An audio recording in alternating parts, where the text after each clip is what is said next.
Wasn't that fun? Oh man, that's a good film. I've seen that one. It's great. A lot of fun. I want to hear your thoughts in the comments of it. A couple of things I was thinking of as I was watching that film. One of the few films that comes to mind that had portrayed the South as a peaceful, welcoming, and neighborly community, right? Like it's just a bunch of friendly people. I know they all work together to float the law and to totally mess up law enforcement and respect law enforcement.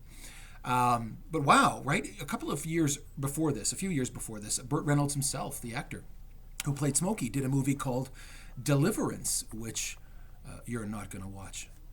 No.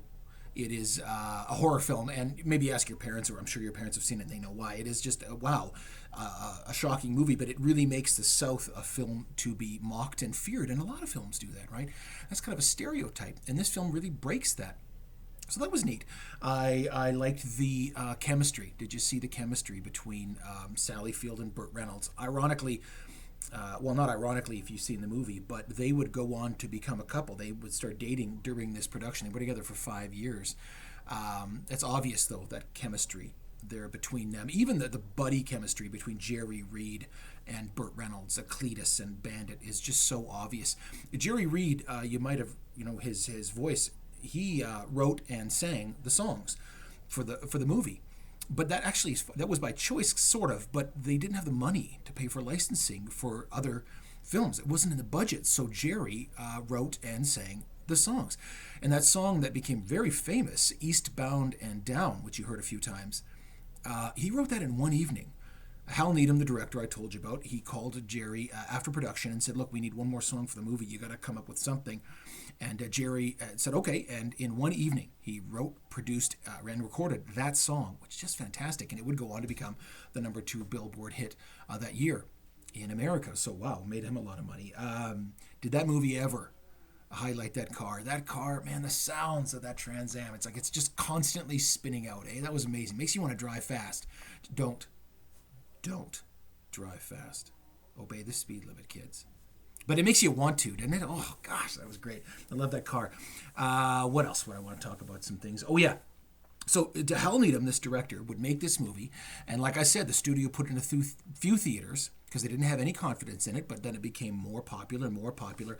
It went on to make over $300 million and become the second biggest movie of 1977. And really a franchise that won hundreds of millions more in sequels and a lot of merchandise. And man, those Pontiac Trans Ams flew off the sales lots after that movie. Think about movies that Hal Needham, if you probably know some of them. Hal Needham would go on to direct another movie that was big called Cannonball Run, and then there was a bunch of sequels there.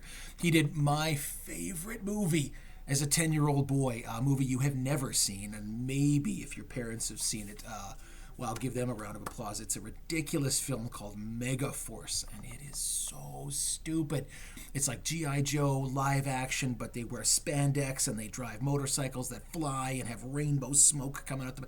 I know, it sounds ludicrous, and it is, but he directed that movie, Megaforce. It was my favorite movie as a 10-year-old. Wow. Think about some films that are really, that came after this one. Not films, too, television, right? Dukes of Hazzard came out a couple years after this, Dukes of Hazzard. So I don't think it would have gotten made because it's essentially Smokey and the Bandit, right? Dukes of Hazzard was huge. I connected Fast and the Furious. I connected Pirates of the Caribbean. I see those characters and those themes in this movie. I wonder what you can connect. This movie, Smokey and the Bandit, is so popular, and not just among fans, everyday people, but some big name Hollywood people really like this film. This was famously Alfred Hitchcock, the famous horror creator who did Psycho and so many films. Alfred Hitchcock, it was his favorite movie. He watched it every week. It was the last film he watched before he died. Alfred Hitchcock loved Smokey and the Bandit. Orson Welles, the great actor who did Citizen Kane, one of these big frou-frou movies I had to watch in university, and you'll have to watch too if you go there and study film. He loved Smokey and the Bandit.